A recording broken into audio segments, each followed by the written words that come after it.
Kita kembali lagi di MTV Midday.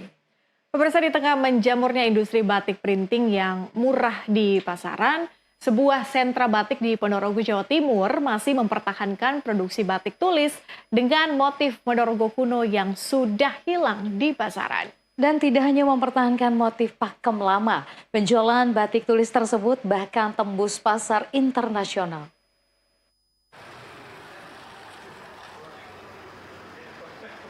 Seperti inilah suasana tempat pengrajin batik tulis di Kelurahan Mangkujayan, Kecamatan Ponorogo, Kabupaten Ponorogo, Jawa Timur. Dengan menggunakan canting dan malam yang masih panas, para pengrajin batik tulis ini tampak tekun menyulam warna setiap garis marking untuk membentuk pola lukisan di kain mori dengan lebar 1,5 kali 3 meter. Melukis kain batik tentu bukan hal yang mudah. Selain harus teliti mengikuti pola lukisan, saat memproduksi kain batik tulis juga dibutuhkan kesabaran yang sangat besar. Mengingat, pengrajin diwajibkan untuk tidak melakukan kesalahan saat melukis batik tulis. Yani, salah satu pengrajin batik tulis menuturkan bahwa untuk dapat membuat lukisan batik tulis motif kawung, dirinya membutuhkan waktu selama 4 hari untuk tiap lembar kain. Meski membutuhkan waktu yang lama untuk menghasilkan tiap lembar kain batik tulis tersebut, pengrajin yang sudah 6 tahun mendedikasikan diri sebagai pengrajin batik tulis ini mengaku tidak banyak kesulitan untuk membuat pola batik kawung. Untuk bisa menghasilkan sebuah batik itu proses menyulamnya hingga berapa lama untuk satu lembar kain? Proses penyantingan. Oke. Khusus motif kawung sekitar 4 hari. 4 hari. Proses pembuatan satu lembar batik tulis tidak berhenti di tangan pelukis canting tersebut. Setelah kain sudah dilukis motif, pengrajin selanjutnya akan menambahkan dasaran warna dan memprosesnya menggunakan alat pengepres kain.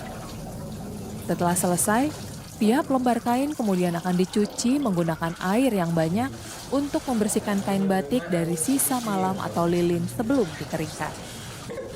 Christine Heri Purnamawati, pendiri Batik Tulis Lesung menuturkan, keinginan membangun sentra batik tulis Lesung adalah karena ingin menjaga motif pakem Ponorogo lama tidak hilang.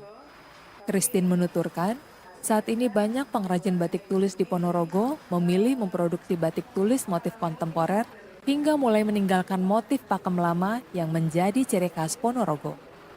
Oleh karena itu, alumnus Universitas UPN Yogyakarta ini nekat mendirikan sentra batik tulis khusus motif lama Ponorogo di tahun 2008 silam. Batik Lesung ini lebih ke batik Ponorogo khas yang lama gitu. Kalau sekarang kebanyakan batik-batik yang teman-teman di Ponorogo itu kan batiknya lebih ke kontemporer yang prosesnya lebih cenderung lebih cepat. Christine menambahkan, meski ingin menjaga motif batik Ponorogo tetap hidup, ia juga berharap sentra industri batik Ponorogo yang sempat besar di tahun 70-an bisa bergemuruh kembali. Punya pabrik mori, menjual mori itu lebih untungnya lebih besar daripada menjual batik yang sudah jadi. Itu akhirnya orang itu mengambil mengambil langkah yang lebih cepat untuk keuntungan yang lebih cepat. Ya, tetapi di situ pemberdayaannya hilang. Meski membutuhkan waktu lama untuk membuat tiap lembar batik tulis dengan motif lama, Christine memastikan bahwa batik Lesung sudah diminati oleh masyarakat internasional dengan pengiriman batik ke sejumlah negara seperti Singapura hingga Turki. Harga yang dibanderol pun masih terjangkau. Sebagian kalangan dari Rp100.000 tiap lembarnya hingga Rp15 juta per lembar. Singapura, ada ke Turki ada, tapi mestinya ya enggak karena ini tulis ya, jadi enggak model kontainer besar itu enggak. Jadi ini masih model seni. Christine berharap pemerintah khususnya pemerintah Kabupaten Ponorogo terus aktif mempopulerkan penggunaan batik. Hal ini tentunya akan menumbuhkan sentra batik yang hilang kembali hadir dan menjadikan Ponorogo sebagai sentra batik di Jawa Timur. Dari Ponorogo, Jawa Timur, Dedi Setiawan, jurnalis MTV melaporkan.